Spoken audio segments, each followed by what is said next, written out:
Good evening, everyone. I'm happy to be here. So I just want to send a few messages to our community to alert people that we are live. Faith, can you hear me? If you can hear me, say I can hear you. So as our custom is, please let's start by you dropping your name and your location.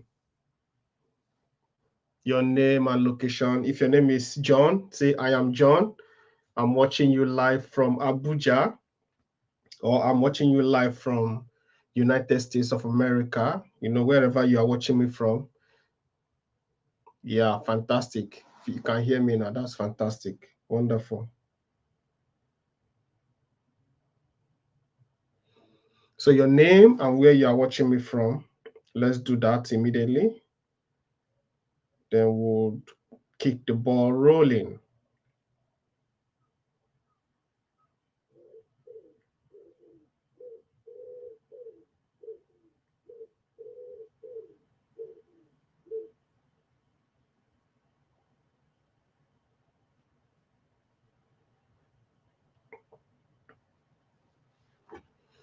Okay, so your name, where you're watching me from, very, very important. Your name, where you're watching me from.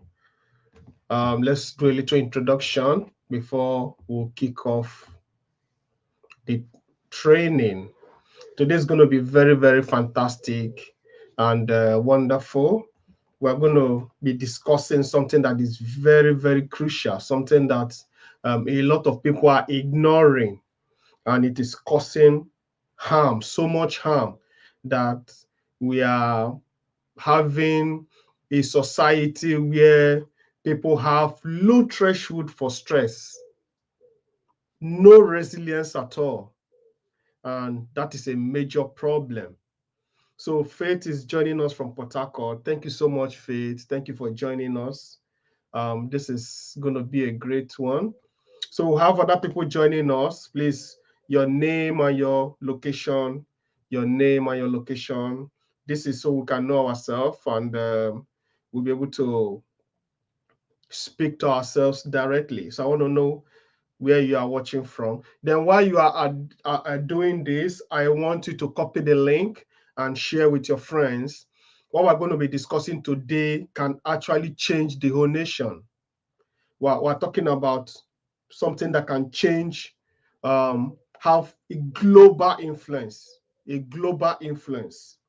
So if you know that there is somebody who you want to join, please copy the link and share to them. And of course, they will join, benefit, and they will thank you for it. Sometimes we've had clients who were referred to us, and they don't stop praying for those who referred them. A lot of lives have been changed just because they came in contact with us. So we are here to mold destinies. We are here to transform the nation. We are here to touch the globe, and we are doing that seriously. Today we are here again. We are talking about something very, very serious. But while we're doing that, a number of people joined us. We have Morayo from Abuja. Thank you so much, Morayo, my friend, for joining. Enough Patience is joining from Benin. Thank you so much, Patience, for joining us. These are my long-time clients. Long time. When I mean long time, I mean 3-4 years ago. No, what am I saying? I'm talking about 5-6 years ago. These are people that have been following me, and they are still following today. So that's to tell you that there is something that we are teaching that people need to hear, and that is why they stick with us for that long. So as I said, copy the link and share with your friends. In the next few minutes, we'll start up. But before we start, there's something I want to show you. Uh, we started the basic stress management certificate course today, 6 p.m. today. And I don't know, but there is something that usually happens when people decide to register for the course and actually participate. there is an awakening. You know, there is a way I taught in the basic stress management certificate course that I have never taught anywhere. You know, I poured out my heart. I shared everything I know about stress. I gave details. I was thorough in creating that course. You know, so today we had a few people join the course, and just introduction. Look at what somebody wrote. I took out their names for privacy reasons. You know, I live in the part of the country, a part of the world where privacy is very, very important. So I wouldn't want to expose. But this is something that somebody dropped just this evening after watching the introduction to the basic stress management certificate course. He said, wow, what an introduction and orientation for this certificate course. This course is loaded and impactful indeed. This is just the beginning, chapter 1, you know. So this person just watched the introduction and just one chapter and look at the remark. Someone else also commented, wow, I'm already so excited. This was a fantastic introduction to stress management. The course content is really rich, and I am especially looking forward to the upcoming sessions on office politics and navigating difficult situations. You know, so this is really, really a course that is loaded with lots of information. No wonder people who registered before want to register again. Somebody chatted me up yesterday to say, can I enroll again for the course? Because it was too powerful. They want to go through the experience again. So if you are listening to me and you have not registered, you have not participated in the basic stress management certificate course, you have another chance to do that today. Today is the 5th of July, and a batch just started today. But if you contact us, we're going to put the contacts at the end of this webinar. So listen to the end. If you contact us, we are going to add you to the course so you can watch the introduction again, because the replay is available. You watch the introduction again and follow others to learn about stress. By the time you are done, I can assure you that you become an authority when it comes to stress management. I have so much information that if I want to write another book, I can write another book. I've written 5 books already. But if I want to write the 6th one, it will be totally different from the 5 that I've already written. That is how much information that I have. So, but today, we're going to go into something very important. What I'm going to be discussing today is quite important, honestly, very important, and I wouldn't want anybody to miss it. You know, if you are benefiting from this, the best you can do is to actually send this information to others so that they can also benefit from it. This is something that a lot of people are missing, and I'm going to go in details, share a lot of information, things that will benefit from. So we'll be looking at how to identify and manage stress in children. This topic is so massive that we might not be able to finish today. Just letting us know that we might not be able to finish everything today. So this month, we're going to be talking about the family, domestic stress, and family stress. You know, so I'm devoting 2 weeks for children alone. So this Sunday and next Sunday, we'll be talking about children alone.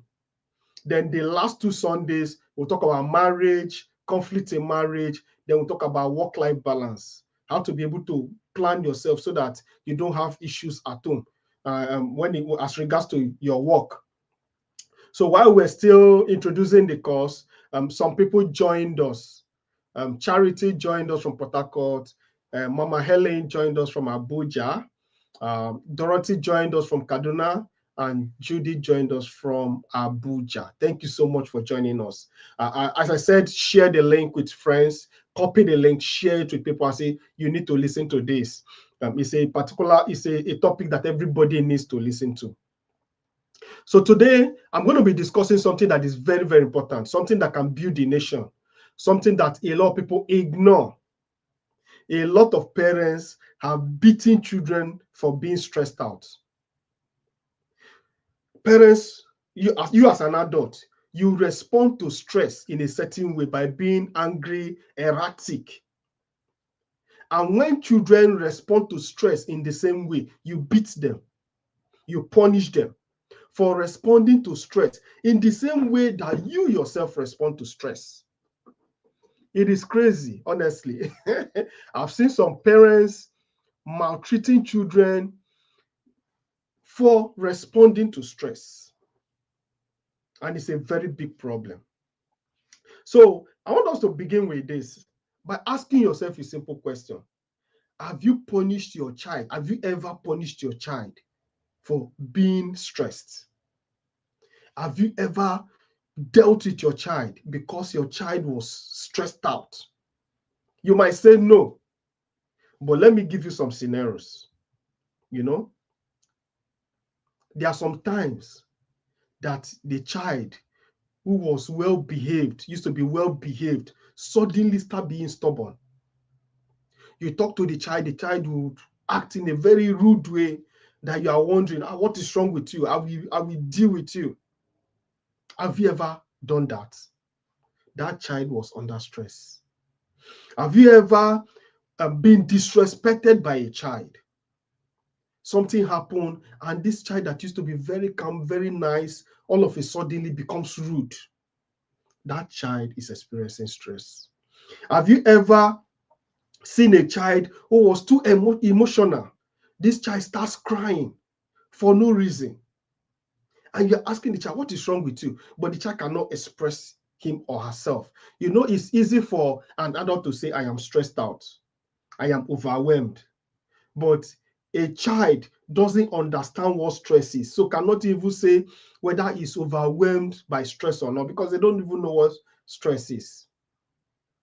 So it is your responsibility as an adult to actually teach the child how to manage stress and explain to them what stress is. There was a particular case I handled in Abuja. Somebody called me, heard me on, of course, she heard me on radio, and she called me to see if I could help. What happened? The child used to be very jovial, very playful. I'm talking about somebody who was already entering the university, you know. So this person used to be very jovial, very playful, and used to come out, gist with everybody. One day, this person just changed and decided to be isolated, didn't want to communicate with anybody, just decided to stay on her own. And the mother was disturbed. What is the problem? Why is this child not actually expressing herself the way she used to express herself? And of course, by the time they called me and I discussed with the child, I discovered that the child was going through a lot. And the mother didn't even know, because the child didn't even know how to express what she was going through. So a lot of children are going through tremendous stress. And because they don't understand what is happening around them, they begin to respond to that stress in a negative way. And these children grow up to become adults who have no idea of how to manage stress. And these adults, because they have no ideas how to manage stress, go into crime. People don't understand that stress can lead somebody into crime. Of course, I did a study on this, and I discovered that most of the big criminals we have in the world were all triggered by a stressful event to go into crime. Most of the big criminals. I want you to do a study. Just Google, do a study about the history of some of the criminals we have. I'm talking about hardened criminals, people that took police maybe years to even find. Something triggered them. Something made them make a decision to say, I want to go into crime. That is how serious stress is, you know. And some of these people were triggered when they were young. I watched a video, I think that was 2 days ago, about some children that were released by bandits, you know. They were released in a Ekiti state or so, and these children were looking malnourished. were looking tired. Some of them have not eaten for years, for months, running to weeks, barely have food to eat. They just eat a few things and they just experience torture from morning till night, both mental and physical torture. Do you know they released those children and of course they took them to the police station? Guess what? From the police station, they will take them to the hospital. And from the hospital, they will release them back into the society. No therapy, no rehabilitation to rehabilitate those children and help them go through the mental torture they experienced while with the bandits. Can you imagine a child experiencing horror, maybe seeing where they are harming someone or even unaliving someone, taking someone's life, in a very brutal way, and that child grows up to become an adult? What do you think will happen to that child? PTSD will force that child to go into crime. And a lot of people that are perpetrating crime today, that was how they started. They experienced trauma as a child and they translated into adulthood and they continued with it like that. I'm teaching this so that you will understand that you can do something. It is when you have the knowledge that you can actually translate the knowledge to others. If you have no knowledge about what I'm talking about, it will be very difficult. Even the people under your nose will be experiencing stress and going through trauma, yet you will not know. Have you not seen cases where a child will be abused under the nose of the parents, yet the parents will not know? The child will experience all the signs and exhibit all the signs of being abused or being stressed out, yet the parents are not aware. The parents will only be aware when the child tells another person and the person exposes the whole thing. That is when the parents will be aware that the child was being abused. This is a very, very serious problem, and it is happening every day. You can imagine the torture you will go through mentally when you notice that the child that was living under your roof was being abused by a visitor or a stranger, yet you are not aware because you have no idea what the signs should be. Now, let's look at stress. Let me define stress. Stress is the way people respond to events and activities happening around them. Those activities could be harmful or could be things that could trigger a negative response. So if there's uncertainty, changes, it could cause stress. For children, the things that can cause them stress might not cause stress to adults. The things that can stress children might be little things that you even be wondering, this is a small matter now. Why are you stressed? But the person is a child. Do you know things like relocation can stress the child? When people relocate, they don't think about the mental impact it has on their children. Simple changes that you think is nothing can stress children out. By you just telling a child that maybe the television got spoiled and the child is always watching cartoon and the television just got spoiled. You telling the child that there will be no television for the next 1 month or 2 months can stress the child. So little changes around the home can stress the child. And there are a few things you can see that you say, okay, this child is stressed out. I will explain it towards the end. I actually have 10 signs that you can see in a child and you can tell that this child is stressed out. Because if you cannot identify stress in the child, it will be difficult for you to actually do anything about it. So after the training today, your mindset will be open, your orientation will be open to identify stress in children, even if those children are not yours, even if they are your neighbor's children. but you can actually tell your neighbor that I think your child is experiencing stress. I have learned about it and I know the signs. Your child is exhibiting the signs of stress. This is very, very important.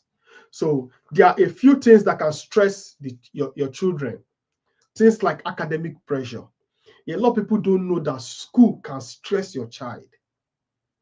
A lot of people don't know that going to school can stress your child. A lot of people don't know that bullying in school can stress the child. Your child may be bullied in school, and you are not even aware your child is being bullied. And probably your child is being threatened that if you say anything, we will do this to you, we'll kill you. So your child is too afraid to even tell you. But if you have an understanding of what stress is and how to identify the signs, you can tell that something is wrong and you can quickly act on it. Social media is a stressor. In the UK, the government have decided to ban social media. So if you are under 16, you don't have access to social media because social media was causing so much havoc among the young people in the UK to the point that somebody actually committed suicide because he was threatened on social media. So because of that, the government had to step in to say no social media for children under 16. You can't open Facebook if you're under 16. You can't open Instagram because you're going to actually authenticate yourself with an ID, either a credit card, a debit card, or international passport. So they will go through it and be sure that you are up to 16 before you can open a social media account. And this is very, very important because a lot of children are learning so much evil on social media. A lot of children are learning so much evil on social media. A lot of them are joining communities that are harming them. A lot of them are being groomed for evil, for different things, different evil activities. And you as a parent, you are not even aware. Another thing that can stress your child is comparison. You comparing your child to another person's child can stress the child. I have seen cases where parents are so angry because their children came second and not first. And they are asking the child, the person that came first, does he have two heads? You as a parent, Dangote and you, does Dangote have two heads? But Dangote is far richer than you. So as you are comparing your child with another child, compare yourself with other people and see how it feels. It's easy for us to compare ourselves. You want your child to collect all the awards in school. You want your child to do very well, which is a very good thing. But the worst thing you can do is actually subject your child to serious stress. I hope you can hear me. If you can hear me, I want you to put it in the chat. I can hear you. Once I see like 2 or 3, then we'll continue from there. I want to be sure everybody's following me. If you can hear me, put it in the comments. I can hear you. And it's not too late to copy the link and share with your friends. Let them join and benefit from what you're also benefiting from. Once I see 1 or 2 messages to say you can hear me, okay, that's good. Charity, you can hear me. I'm okay now. I know people are listening. So one more, yes. Mama Helen, you can hear me. Thank you so much. So let's continue. Peer pressure can stress your child. Exposure to information that is far beyond their emotional maturity can stress your child. Imagine a child that is a toddler, or let me not even say toddler, somebody that is in primary school that doesn't even understand anything. You're already exposing the child to an adult movie or adult information. It can stress the child. The child can be overwhelmed and stressed out. So children are stressed by little things. So you must pay attention to understand what is stressing your child. Children rarely say, I am stressed out. Your child cannot come to me to that, mommy, I think I'm stressed out. When the child doesn't even know what stress is. But they can tell you that, mommy, I'm a little tired. Once they say that, know that they are trying to explain stress, but they don't have the word to say it. So you, as the adult, you should be able to identify the stress in your children by watching their behavior, looking at the things they are doing, looking at the way they respond to issues, the pattern they follow in responding to things. If they were calm before, now they are not hyperactive. Watch out, because when a child is stressed out, the child can also be hyperactive. So don't always look. It's also important that you should look beyond their behavior and also ask them questions. So you can ask them questions like, how are you feeling? You say, mommy, I don't know how I'm feeling, but I'm not just happy. That is stress. So anything that will give a negative vibe to a child is stress. Anything at all, no matter what it is, that gives the child a negative vibe and makes the child behave in a negative way is most likely stress. I have seen cases of people, children, that are very stubborn. I'm talking about children that when they visit you, they spoil something before going. If your TV is not broken, your chairs will become dirty or torn, or they must scatter something before going. And their parents keep shouting, what is wrong with you? I will beat you, I will do that. You have been shouting for many years, yet the child is still stubborn. Why not just calm down and look at it this way? Your shouting is not effective. Your screaming is not effective. In fact, your screaming is giving you hypertension. There are a lot of women that are hypertensive today, that are hypertensive because of how much energy they are expending while shouting. You are expending so much energy to shout on your child. And because of that, your heart rate is high and you are experiencing hypertension. There are a lot of children that are so stubborn that there's nothing you will say that changes them. They were not stubborn like that. You failed to identify the stressors in their life, so it became a pattern for them. Children are like seeds. When you plant the seed starts to germinate. Of course, if rain falls, the seed starts to germinate. But I want to ask you a question. For the seed to germinate, the seed needs water, right? So is it thunder that makes the seed to germinate, or is it rain that makes the seed to germinate? I was a farmer when I was still in Nigeria. Of course, as a child, we all grew up in the farm. So once that first rain in March or April falls, we rush to the farm and we start planting. So is it rain that makes a seed to grow, or is it thunder? A lot of children are growing under a thunderous environment. A lot of children are growing under a hostile environment. A lot of children cannot even express themselves because they are too scared that if they express themselves the way they are supposed to, that you're going to flog them and you're going to beat the hell out of them. So because of that, they are not able to express themselves the way they should. Who are you when we're growing up for you to tell your father or your mother, I love you? Who are you? How did you know about that word love? That means you are a spoiled child for you to tell your father, I love you. But my son will just hold me on the neck, fall on my body. I'll be like, you are taller than me now, because the boy is taller than me now, and he's just 12. He just turned 12 some days ago, but he's taller than me. So by the time he uses all his force to hold me, I say, you will just, you want to kill me. And he will hold me, Daddy, I love you. And Before, it used to do me somehow because something you didn't grow up with. It used to it used to shake me. But when I now started understanding that love is natural, love is something that every child needs, I started saying back to him, I love you too.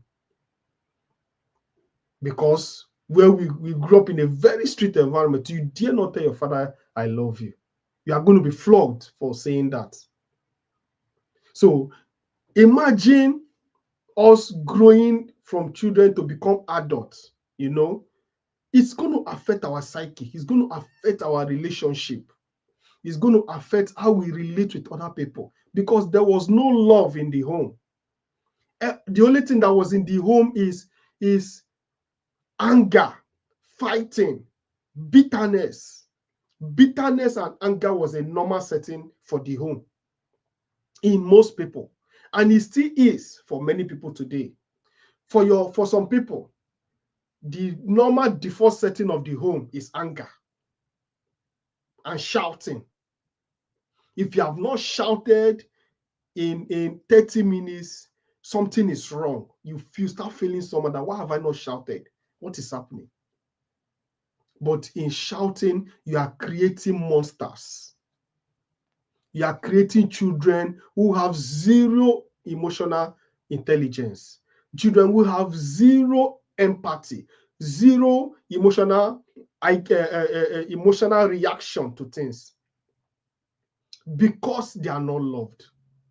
Why not call that child that is stubborn and explain to the child the reason why his or her reaction will make him or her to become something dangerous in future? It was my son I learned this from. I discovered that anytime I want to correct something and I shout, the correction doesn't work. But anytime I want to correct something and I call him and give him the reasons, we discuss man to man, call your child. You think your child is too small to even understand what you're saying. Call your child, explain in a way that your child will understand the reason why whatever he or she is doing is dangerous. You will see that they will pay attention to it and they will start asking you questions. That, but our teacher said this, but somebody said this. Then you know where they got their bad attitude from. It could be from school. But how will you understand? How will you even notice this when everything you know is shouting? Everything you know is screaming. Everything you know is cane. Once you bring a cane like this, everybody start being scared. You think you are training the child. You are raising a monster. A monster who believes that the only way you can do something that is right is if you are flogged. So if you are not flogged, you won't do something that is right. There's a lady that told me, I was doing in Abuja, I was doing counseling, and this lady told me that she wants to marry a man that can beat her. I was scared. I was like, what do you mean a man that can beat you? He said, yes, because the father used to beat the mother, and the mother told her that the father is the only person that can handle her. So the father knows how to handle the mother. The way the father handles the mother is by beating the mother and flogging the mother. So this lady grew up under that environment, and she has this mentality that for a wife to behave well, the husband should flog her. How did she get that? She got that as a child. She got that as a child. It wasn't inborn. It wasn't something she was born with. It was something she learned while growing up. That the only way you handle a woman is by flogging her. And that is the way a lot of us are raising our daughters. That is the way a lot of us are raising our sons to believe that for you to do the right thing, you must be flogged. All the flogging you have been flogging for years, what impact, what difference has it made? What difference has it made in the life of your child? Your child is experiencing stress and you are flogging the child. That is pure wickedness. I'm going to be very, very hard, this is not the time to pet anybody. I'm going to be very hard because what I'm talking about is something that I have seen over and over again, and is the bane of the society. Is the bane of the society. Is the reason why we have a lot of people who are emotionally numb, emotionally dead. They have no emotion. They can't express emotion. They will see where they are doing something terrible that you start shedding tears. No tears. They are emotionally numb because they've seen a lot of trauma. Trauma is now a normal experience for them. It's now like something that is normal for them. So in concluding this evening, I'm going to share with you 10 signs that you can see in your child, and you can tell if your child is stressed out or not stressed out. 10 signs. The first one is sudden change in behavior.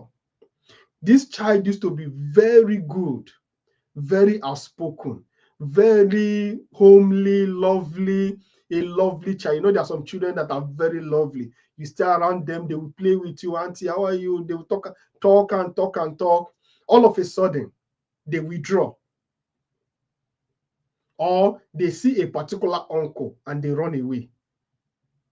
Or they see a particular parent and they run away. What is happening? What is happening is that they are changing behavior as a response to a stressor. As a response to a stressor.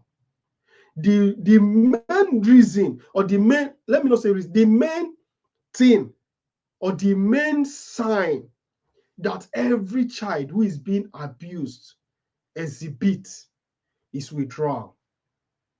They just withdraw into their shell.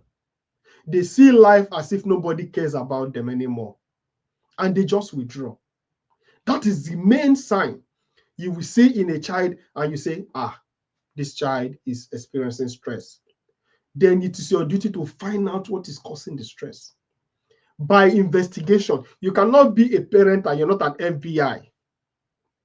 You cannot be a parent and you're not an FBI. You must be able to find out what is happening, find out his friends. My son, I know most of his friends.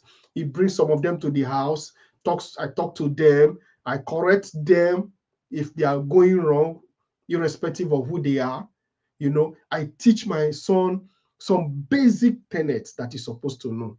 Somebody, he did birthday recently, and one woman actually brought the son. The son is my son's good friend in school. So when the woman came with the son, he said the son has been saying, I must attend Neil's birthday. I must attend the mommy. Anything you want to do for me to be in Neil's birthday, please do it for me. And the mother was like, why? So when the mother came, he said, the reason why I started paying attention to my son was because my son was preaching to his son. His son was doing something wrong, and my son started teaching him about Jesus, about his faith, about how he needs to be a Christian. And the son now, the boy now told the mother that, look at what Neil told me about Jesus. Of course, the mother is a Christian. The mother was shocked. Who is that child that is telling you about Christianity at this age, where everybody's talking nonsense? That was the reason why this woman brought the child to our house, to know the family, the father and the mother that is teaching this child this kind of thing at this age. That's because we settle down and we teach him about what we believe. Because the world is crazy. If you don't teach your child, the world will teach them. A lot of people are still thinking that they are hiding sex from their children. You know, they say, once they start acting sex scenes, say, fast forward it. No, remove it. Or when you want to discuss something, you hide it. You say, hey, Jumbo, go into your room because you want to discuss adult topic. You don't know that the thing you are discussing, your child knows it. It will shock you that whatever you think you are hiding from me, he knows it. They discuss it in school. I started hearing about sex when I was in primary 4. Primary 4. But if I mention it in our house, oh my God, I'll be in soup. But somebody was teaching me. So you might be thinking that your child is good, a good boy, is a good boy at home, but go to school and see your child. I was giving an example one day about a post. One lady was, I think something happened, and the child, she was complaining that the child was turning to something else. That the child used to be good, but since the child started attending a school, that the child was being influenced negatively, by the school and by the students of the school. So when she went to the school to complain, guess what? It was her child that was influencing others. In fact, the teachers, the headmistress, they are all tired of the child. And this woman didn't know that the child was that kind of thing. Have you not seen cases where somebody who was brought up in a very godly home doesn't wear earring if it's a lady, a highly religious home, they enter into school and they turn to something else? When I was in school, there was this lady, the brother maybe saw, I was also in 100 level, so I don't know what the brother saw in me. The brother was far older than us, saw in me, and he brought the lady to me and said, "Hey, Emmanuel, I don't know you from Adam, but please, can you help me take care of my sister?" I was like, okay, no problem. Because from 100 level, I was made an ESCO of the fellowship. I don't know how the president of the fellowship knew my spiritual background, because right from children's class, I've been a leader in church from children's class. So I didn't know how this person knew my spiritual background. We were all doing introduction, freshers introduction. And the guy came to me and said, "Can you be one of our ESCOs?" I was 100 level. So by the time they finished the freshers program, I was announced as an ESCO member. And people were asking me, have you been coming to this fellowship before? I said, no, it's my first time. So how did they know that you are spiritual even pick you and become an ESCO? At the end of the day, I became a vice president of the fellowship before I left school. So what am I saying? It is possible for somebody to actually appear holy in the house, and when the person goes to school, the person becomes something else. What is the reason? The person has always been something else, but has not been given opportunity to exhibit it in the home, because the father, the mother is very harsh, very strict. If you don't have a personal relationship with your children, how will you even know what they know? So parents keep talking down on the children, keep talking to them as if they don't know anything. If you think your child doesn't know anything, you are making a big mistake. Another sign that you will see in a child, and you can tell that something is wrong, is when the child is always angry. The child is always angry. This is a bitter, angry child. Have you not seen children like that? They are always angry. At every point in time, they are exhibiting anger. They are always fighting other people. If you try to talk to them a little bit and they flare up, they insult you, that is a sign that they are stressed out. Anger is a secondary emotion. And behind an angry child is a stressed or a stressful situation. It is stress that is frustrating the child and making the child feel sad. As a result, the child becomes angry. Of course, if you are frustrated as an adult, you'll be angry, right? Same thing with a child. So if your child is always angry, most likely the child is frustrated. Sometimes the child doesn't sleep well at night. I have seen cases where children come to me to say, "I didn't sleep at night." What do you mean that you didn't sleep at night? You are just a child. What do you know? And they say they didn't sleep at night, either because of nightmares, or they are waking up in the night tired, or they are even too weak to even go to bed, or they are too active to go to bed. So any kind of sleep challenge could be as a result of stress. So when your child is finding it difficult sleeping, you wake up in the night and you go to your child's bed and your child is sitting down, not able to sleep, or is turning, not able to sleep. Don't say that child has spiritual problem. No. Take that child to someone who can counsel, or you can do it yourself. Find out what the problem is and why the child cannot sleep. I remember when my son was very small, he used to be afraid of the dark. When I mean afraid of the dark, once you switch off the light, hey, even if he's sleeping in the night, he will run out and come and tap me. I've slept to the mom who have slept. He will tap us, mommy, daddy, can you come to my room? Can you come and sleep in my room? What is the problem? Nothing. But please come and sleep in my room. Or can I sleep here with you people? I was not disturbed. What do I do to this child to help him overcome this kind of stress from fear? You know? So one day I took him to the room in the night and we sat down on the bed and I switched off the lights. We were all in the dark. And I said, look around. What are you scared of? And of course, he was looking at shadows and stuff like that. Different shadows, from dark. And I told him that, do you know there's nothing here? I turned on the light and I said, where is the shadow now? The shadow is gone. So it was nothing. I spoke to him about overcoming fear. I gave him steps, things he needs to do to overcome fear. And guess what? The next day, the very next night, I'm not talking about after a few years or a few weeks, the next night, my son slept very well. And since that time, he has been sleeping peacefully in his room. So what was the difference?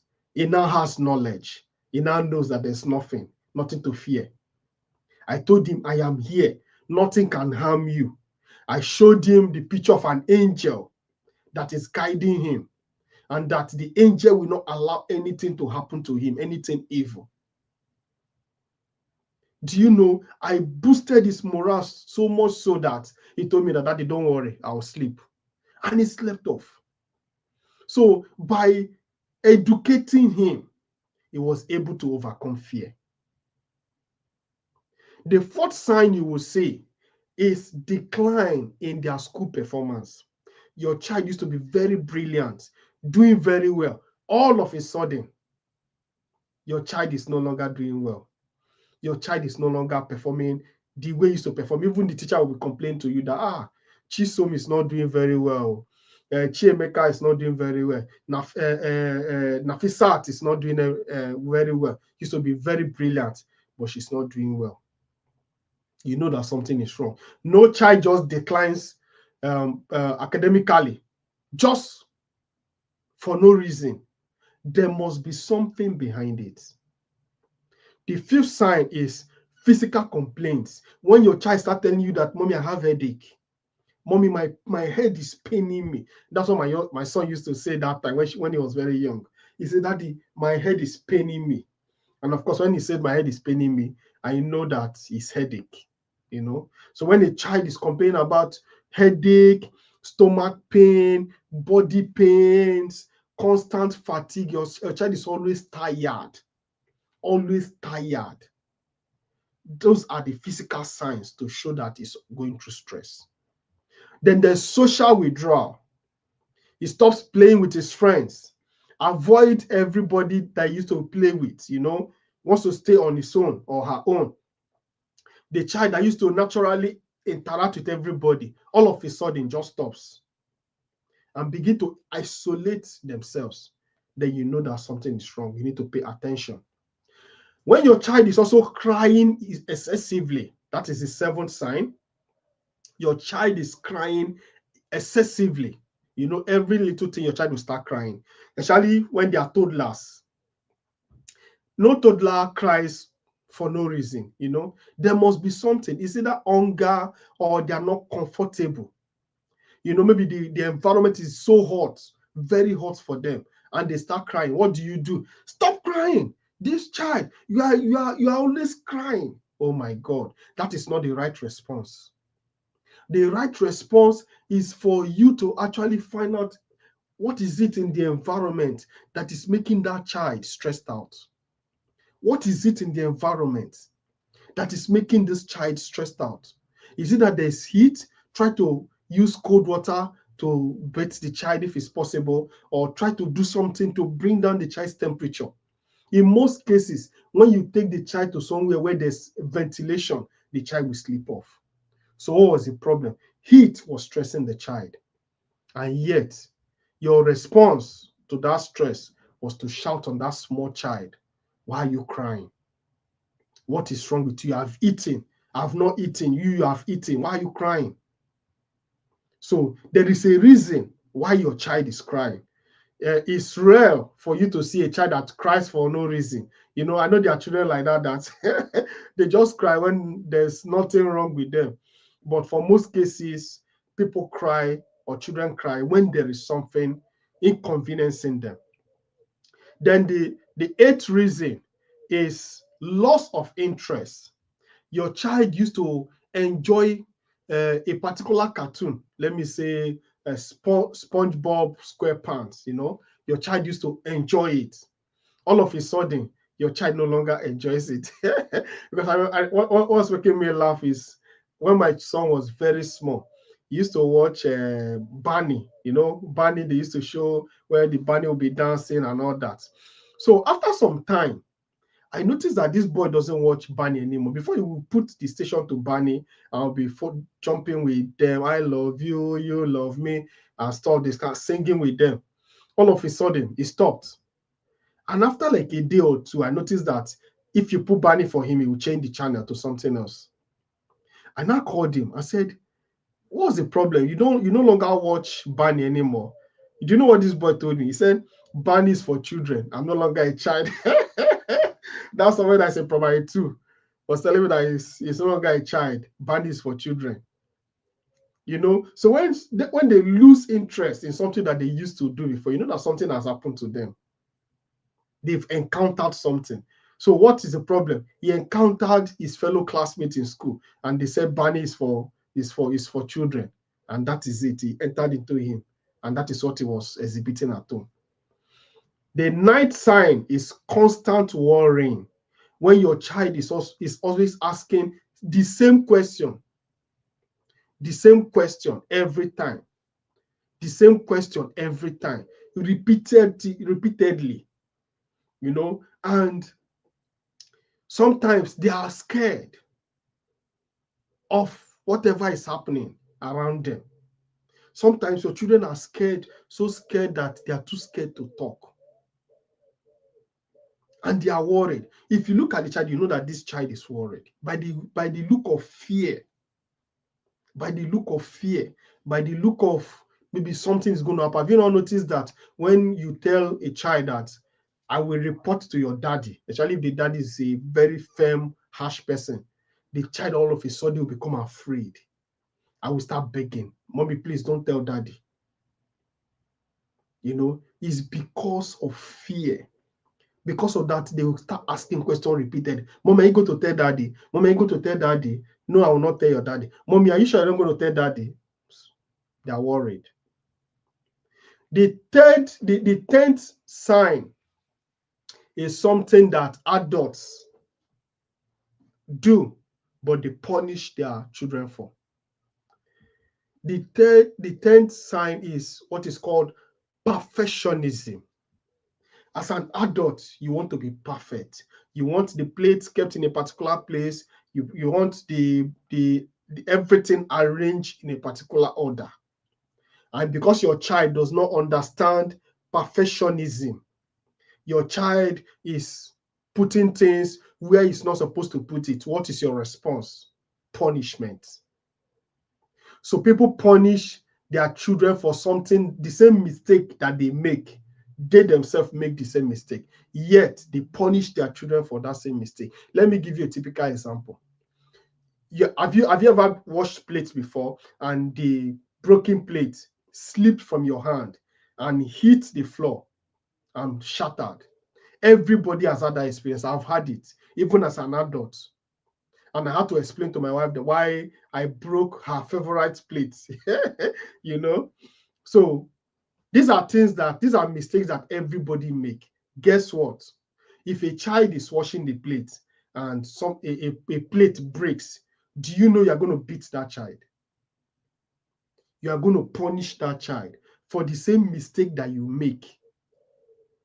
You forget things, but nobody punishes you. But let your child forget something that you told him or her to do.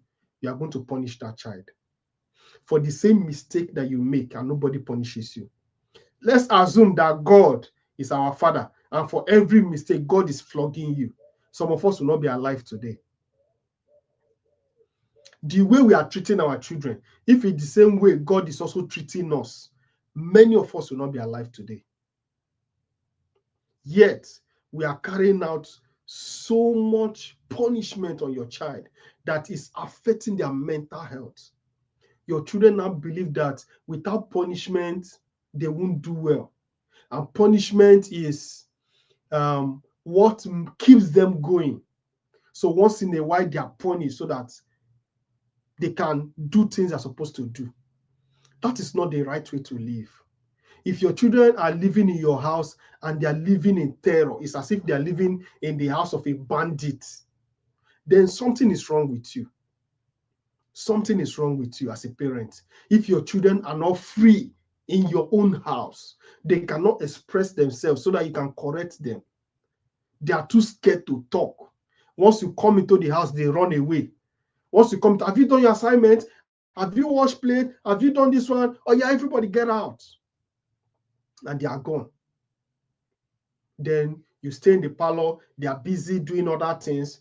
Before you know it, they've gone to bed. No one-on-one with your child. No interaction with your child. No sensible discussion. The only discussion you have with your child is instruction. You want to instruct your child. So there's no visible interaction. It's because I sit down and I and my son talk and I listen more to him than I speak. I want to hear what he has to say. That is how I discovered that this boy is intelligent. You'll be doing things you think he's not noticing it. But when he will start giving you details. In fact, there was a time we went to the airport where we were traveling. I think we're going for a vacation somewhere. And my boy started talking with the airport staff, the person that was checking us in. They started discussing, talking about different things about life. And the way my boy was talking, the guy looked up to us and said, are you sure this is a boy? And we're like, that is how he is. So because of that, he checked our bags and we didn't have to pay for extra luggage. He said, I'm doing this because of this, but this is a very intelligent boy. He checked in all our bags. We're supposed to pay for 2 extra bags. He said we should not go. I'm talking about British Airways, not just any kind of flight, British Airways. He said we should just go. So if he didn't grow up in an environment where he can express himself, he cannot even talk to an adult. There are some of us, our children cannot even look up to an adult to talk. They cannot look at the adult eyeball to eyeball and speak to the adults. They are too ashamed, too shy to even express themselves. It shows the quality of the home they are from. This thing I'm saying is very, very serious. Many of us are guilty of this. Many of us are raising children that we may not be proud of in future. We may not be proud of them in future. So this is the opportunity you have to actually go back, listen to this webinar again, write down some things, write down all the signs, write down everything I said, the major things I said, write them down, study it, and start implementing it from tomorrow. You will be happy you did, honestly. You will be happy you did. So you should create an environment in your home where your child can actually express himself. You should create an environment at home where your child can actually tell you things without being scared that you are going to beat him or her. So the child is gauging. If I tell my mommy this thing, my mom is going to flog me. And truly, if your child tells you that, you will beat the child. What are you doing? You are making a terrible mistake. So we're going to end here today. Next week, we're going to be looking at how to manage the stress of a child. It is your responsibility as a parent, as a caregiver, as a teacher. If you know any teacher, please send this video to them. Send this link to them. Any teacher at all, people handling children on a daily basis, copy this link and send to them. They need to listen to these things. So if you are a teacher or a parent, you need to learn how to manage the stress of your children. You need to be able to create an environment, a peaceful environment at home. Your home should be a stress management ground, a ground where people come and they are at peace with themselves. If your child was facing stress in the street or in the school and he gets home, your child is so calm, so sure that when I get home, I will be at peace. I will not, they're not going to breathe down my neck. But some children, they are stressed in the school. When they come to the house, they are more stressed. And your children are constantly stressed, permanently stressed, because of the kind of environment you have created in the home. So I'm going to stop here today.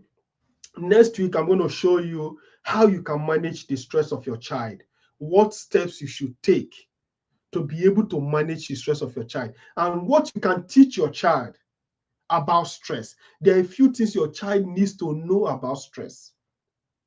I created a course that was about 3-4 years ago. The title of the course is Stress Management for Children.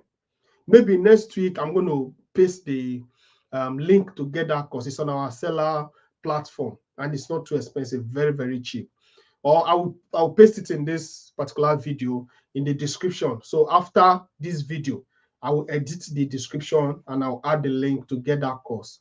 That course, you listen to it, you watch it with your children.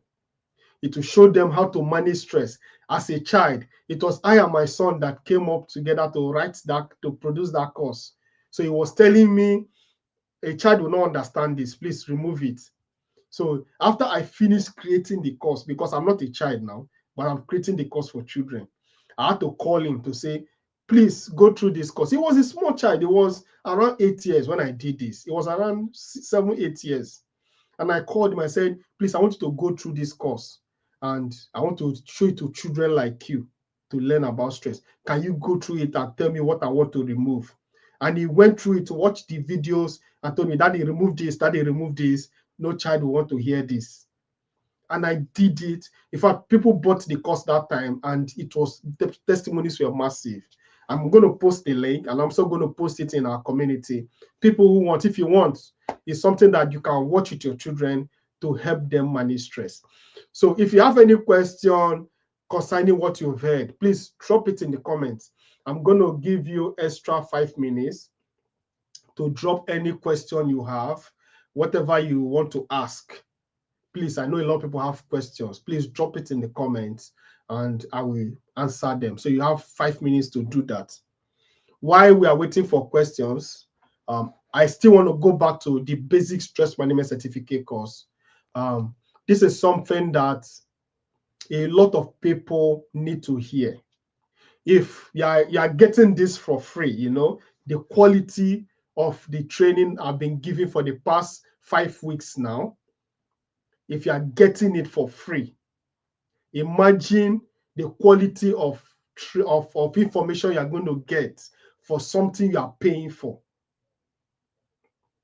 That is why when people watch introduction alone of the basic stress management certificate course, they are overwhelmed. Just introduction, they are overwhelmed because the practicality and the explanation about stress is something they've not heard before. Many people think they know stress. You know nothing about stress until you actually learn about it. So the course started today, 5th of July, 2026. But if you want to join today, you have from now till midnight to make a payment of 25,000 naira, and you'll be added. So the only thing that you're going to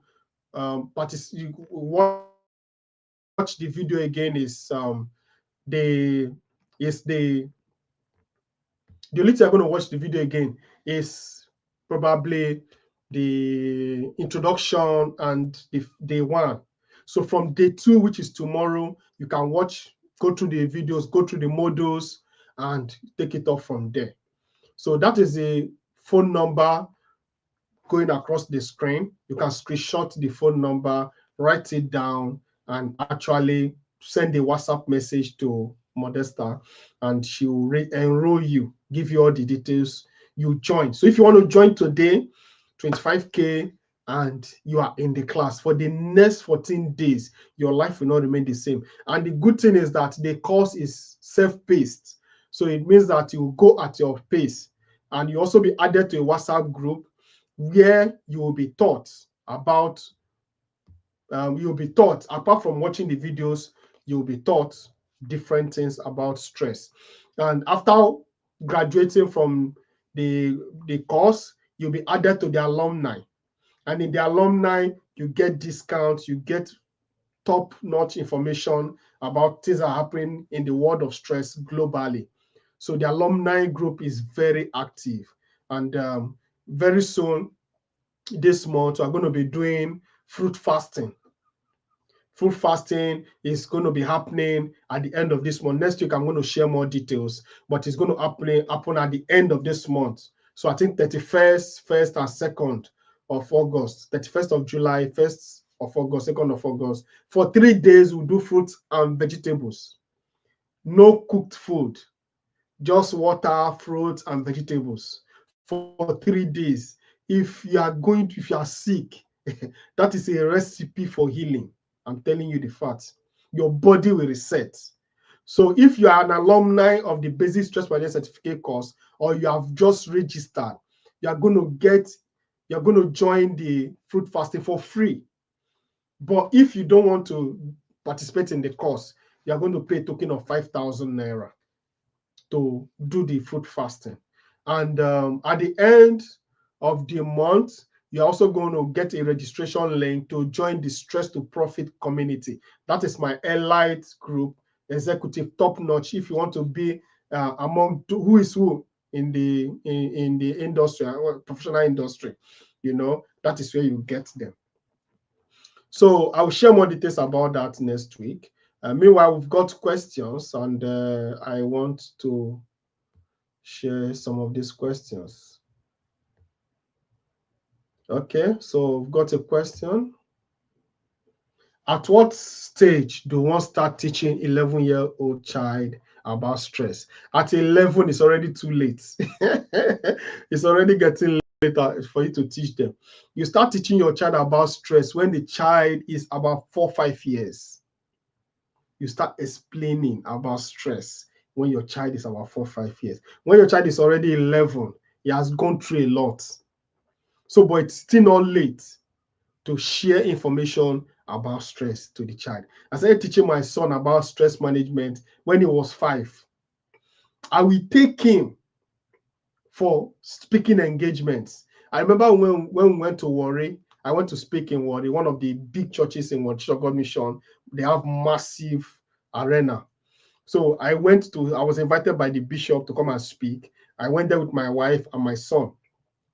My wife and my son sat in the front row, and they were listening to me. I didn't know my son was listening to me. I knew he was listening to me when he asked me that, "Daddy, you said Indomie is bad. Why did you say that?" I was like, so you were listening to what I was saying. I thought he was playing. I didn't know that at 5 he was listening to what I was saying. So that is how serious stress management is. So by the time they are hitting their teenage age, they have full knowledge about stress. It's very easy for them to go through stress and manage it and know what it is when they're already at that stage. I hope you understand. So at 11, start teaching your child stress management. And the basic stress management certificate course is going to help you understand what stress is, to even teach your child. I remember one of our participants, Dr. Izine, actually, I'm calling her name because she shared the testimony herself, in public. Dr. Izine was asked to teach some teenagers about wellness because she's a doctor of holistic medicine. And she decided to teach them stress because she had just finished the stress management certificate course. And when she finished explaining stress to these teenagers, people started coming to meet her to ask her where she got the information from, because they were like, this information you just share with us is not something that is familiar. It's not something that is on the internet. It must be gotten from somewhere. So that's to tell you how loaded the course is. Let me take this question. A 4-year-old is hyperactive always, saying I'm tired or I'm not happy, especially when beaten for a wrongdoing. Is this sign of stress or hyperactivity? Okay, so a 4-year-old child is hyperactive. It's normal for a 4-year child to be hyperactive. Most children are hyperactive. Has nothing to do with stress at that age, because it's just their nature. They are always moving here and there. But when the child starts saying things like I am tired or I'm not happy when beaten for a wrong that is being done, then something is wrong. Then it's stress. If the child can express herself to say, I am not happy, mommy, I'm not happy, then something is wrong. If, in fact, a 4-year-old child that can actually say that he's tired or is not happy, can understand what stress is. So you can teach that child in a way the child will understand what stress is. What is making her not to be happy? That there's something called stress, and that is what is making you not to be happy. But you should not allow it to affect you. You should not allow it to, because it's a bad thing if stress is always affecting you. So because it will make you not to be happy, and every child wants to be happy. Little by little, they keep understanding, and before you know what is happening, they are good. So no age is too early for a child to understand what stress is. So except for of course, when the child is a toddler and doesn't understand anything. Even at that, still put the child, let the environment be conducive for the child to grow. So there's another question. 11 years child returned from school and told me that his classmates does not want to play with him. How do I handle that? Yes, this is a very, very regular thing. If a child doesn't want to play with another child, something must have happened. Maybe there would have been a quarrel, or maybe something would have happened. No child says, I don't want to play with you anymore. Or the mother has told the child, don't play with so and so person. Some mothers do that. When the child is a talking type, he said, there's this my friend, his name is this. They say, the mother would do a little investigation. I said, don't play with that child anymore. I remember one of my friends, the child, he told the child not to play with somebody because of a particular reason, a very sensitive reason. And of course, the child, being a child, when the teachers asked her, why are you not playing with your close friend? He said, my mommy said I should not play with him. Of course, she nearly got into trouble because the school had to invite her. In the UK, they don't joke with that kind of thing. So she had to look for a way to explain so that they will understand what she meant, that she didn't mean any harm. So if this kind of thing happens, ask the child if there was something that happened, if there was a situation that angered his friend, and try to find out. If it's a school that you have access to, go to the school and find out what is happening. Why are these two people not fighting, or always fighting, and they are no longer friends? Find out what's going on. Okay, another question here. My child has anger issues, most especially when it's angry because his playmates did him wrong. But I don't like the level of anger being exhibited. How do I handle that to let him know that anger? To let him know about what he's doing, Let me just paraphrase. So, anger is a natural response to frustration. I said that during the course. Your child is angry because he's frustrated, and he's expressing that frustration by getting angry. It's good you are concerned about the level of anger. So that child, the child that is 11, we understand if you explain why he should not be that angry, or if you try to find out what is making him that angry. It might not be what he's saying. It might be something accumulated. The anger must have accumulated over a period of time. So it's just an explosion of accumulated stress. So find out what is wrong with the child. Speak with the child. Many times we think that when we speak to children, they will not understand us. But call your child, sit your child down, and talk to the child as if you are talking to an adult, but in a way the child will understand. Ask the child questions. Let the child tell you about school, about friends, about what is happening. That will give you a basic idea of what is going on around the child. Because when the child is in school, you have no knowledge of what is going on in school. And I can tell you for a fact that a lot of things happen in school. A lot of things that the school hides from the parents. So a lot could be happening in school. But if you speak to your child and let the child understand that anger is the wrong way to express yourself.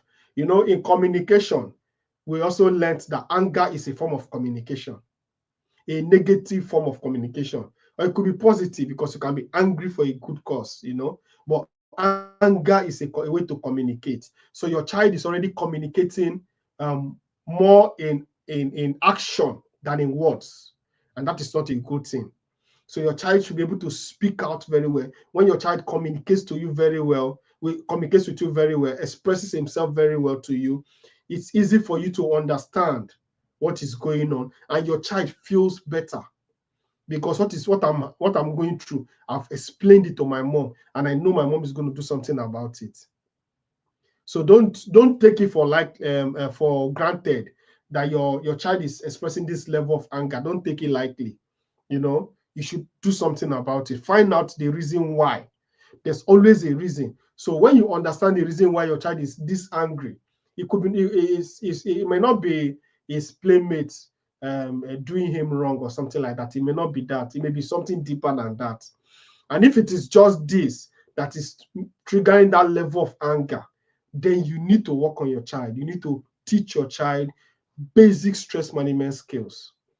Breathing exercise, counting 1 to 50. If you're angry, close your eyes, count 1 to 50. By the time you get to 50, the anger dissipates. You can teach them some basic skills that will help them go through that. I know you register for the basic stress management certificate course, and I know you're going to get a lot of information from that will help you navigate this. So thank you very much. Any more questions before we call it a day? We have taken far more time. So as I said before, share the link with friends, copy the link, share it with friends, share it to as many people that you feel they need this information. We have said a lot today, and these are the foundations that can help your child become a better person tomorrow. So thank you very much, everyone that has joined us. I will see you next Sunday, the same time. Thank you so much. Bye.